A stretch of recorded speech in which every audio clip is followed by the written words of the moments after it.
clearly there's intense pressure on Joe to score some runs. But yeah, obviously we know his average is 35 in Australia, but he has made 9.5 centuries, so we know it's not a complete bunny over here as well. I actually think he'll knock it off in Perth. I think he'll knock it on the head very early and score 100.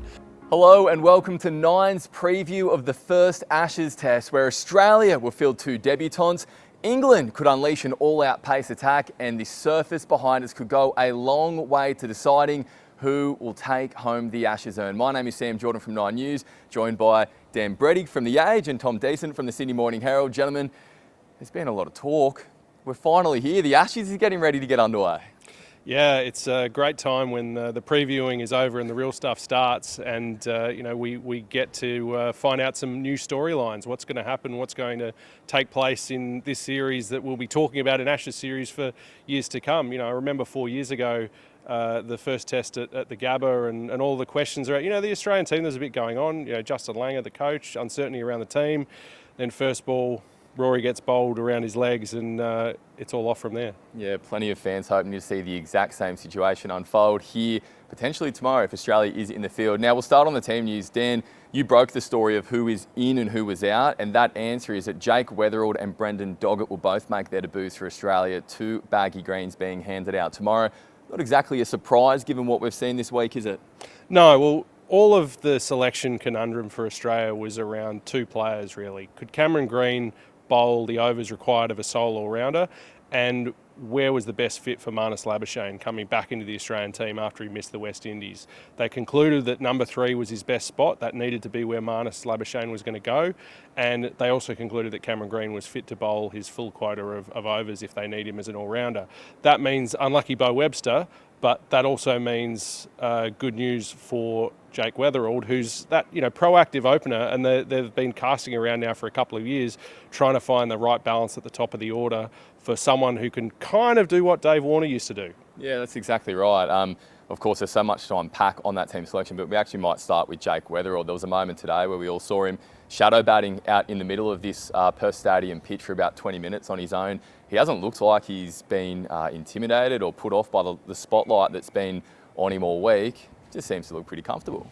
He's a cool dude, and he's been around the traps. He's got a pretty good understanding of his game, obviously, with a decade in the Shield. And yeah, went out to the middle and had a little bit of a shadow, but it would have been funny if he edged one and pretended like he had been caught. But no, he's very relaxed. A bit of sort of Matt Hayden about it. He used to do that before a test with no shoes on out there. So like that, we'll obviously partner with Uzi Khawaja. We sort of saw some clues in the week leading in. There was some glove tapping in the nets and in the same net throughout the training. So look, he'll be ready to go. Heck of an occasion. It was interesting in the press conference, Steve Smith talked about maybe Brendan Doggett getting a go hopefully on day 2, so maybe an indication that Australia are hoping to win the toss and bat on this pitch. Yeah, that and Steve Smith just loves getting out there and batting.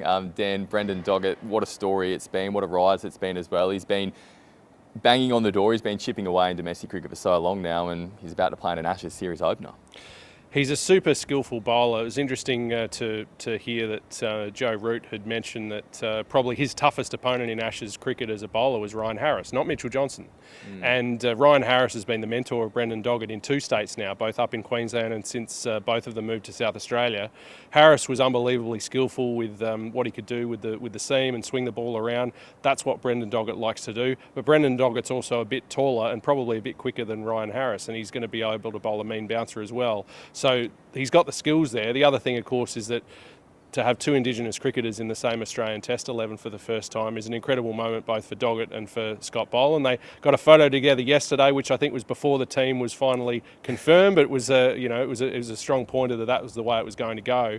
And around the Indigenous cricket community, guys like Jason Gillespie. I spoke recently to Peter Cooley, who managed the Indigenous team to England in 2018. They're super excited about this and hope that it means more for more Indigenous cricketers down the line. Yeah, Dan mentions Joe Root there. Obviously, it's been very publicised, the success that Pat Cummins and Josh Hazlewood have had against Joe Root. Do you think that in an era, in a sport where matchups are so important, that Doggett could be the one to try and go after England's figurehead there? Maybe. I mean, I think any Aussie will want to get him for sure. And yeah, clearly there's intense pressure on Joe to score some runs. But yeah, obviously we know his average is 35 in Australia, but he has made 9.5 centuries. So we know it's not a complete bunny over here as well. I actually think he'll knock it off in Perth. I think he'll knock it on the head very early and score 100. But all those Aussie guys will want him in early. New ball, big crowd. Heck of an occasion, and then that story just keeps on ticking over if Joe doesn't get 100 or a big score. But I mean, he'd take duck if England can win the first test of the series, and he's spoken about that at length in an interview with Bretto around.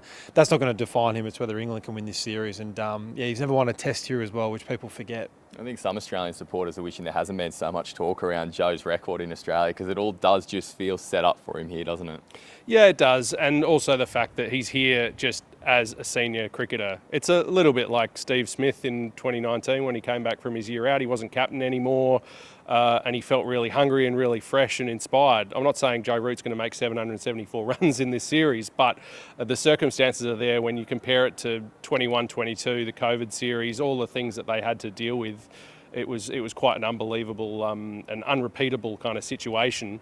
And so for him to get the opportunity to come out here, feel very relaxed and just bat and confident that, you know, in Ben Stokes there's a captain there who has led the line for England for a couple of years, I think that makes a world of a difference to Joe. Yeah, that's right. Just before we completely move on from the Aussies, we should acknowledge Beau Webster, I guess, being left out of this side. It's a tough decision. Steve Smith said as much in the press conference today that it's an incredibly tough decision, but it's just the way the pieces fell. I guess Cam Green, he's been in full flight in the nets with both bat and ball this week. Tough one for Slug.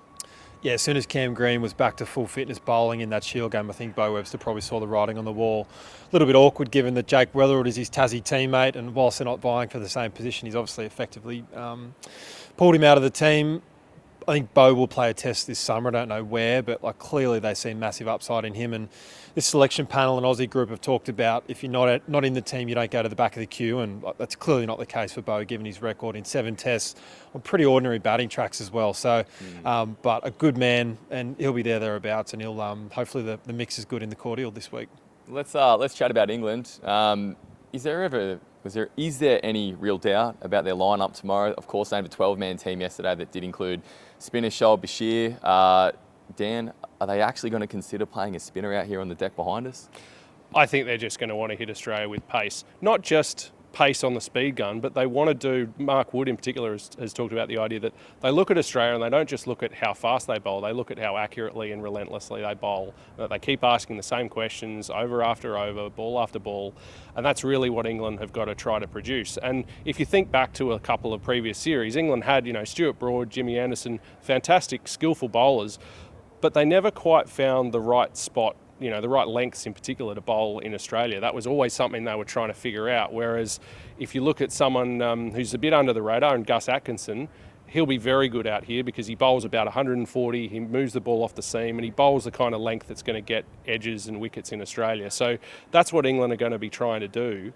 And as far as spin is concerned, I think if Joe Root has to bowl a few overs, he's a pretty handy bowler, and that gives them one more pace bowler in Bryden Cast. So, I think Shoaib Bashir probably misses out. What a statement it was from England and Mark Wood earlier this week when he came out in the nets with concern around his hamstring injury and was absolutely flying. There were plenty of figures around the Australian team very interested to see whether he did bowl or not. I think there would have been some uncomfortable cricketers and maybe a few sleepless nights as well by the thought of Mark Wood steaming in. Yeah, bowling rapid, as Ben Stokes said in his press conference today, which gives it away, but also the clips doing the rounds of Jofra Archer bowling to Joe Wood in the nets. Joe Root in the nets. Unbelievable scenes. Cutting him in half and bowling him at one point as well. So I think there'd be a few Aussie batsmen seeing that and going, not sure if we want to face that. So I think just for the game and the series, it'd be fantastic to see them firing. We want them playing all 5 tests. It's not going to happen realistically given their body and their record of not playing a lot of first-class cricket. But it could be absolute blockbuster stuff. Yeah, it really could set up the series as well. Like, obviously, for Australian cricket, it is not ideal to have your captain out in this first test match, not just from a performance point of view, but from a corporate and promotional point of view as well. But there's such energy around this. We had confirmation today that day 1 is officially a sellout. Day 2 may as well be a sellout, and day 3 is probably going to get there as well. This is massive, isn't it, Dan?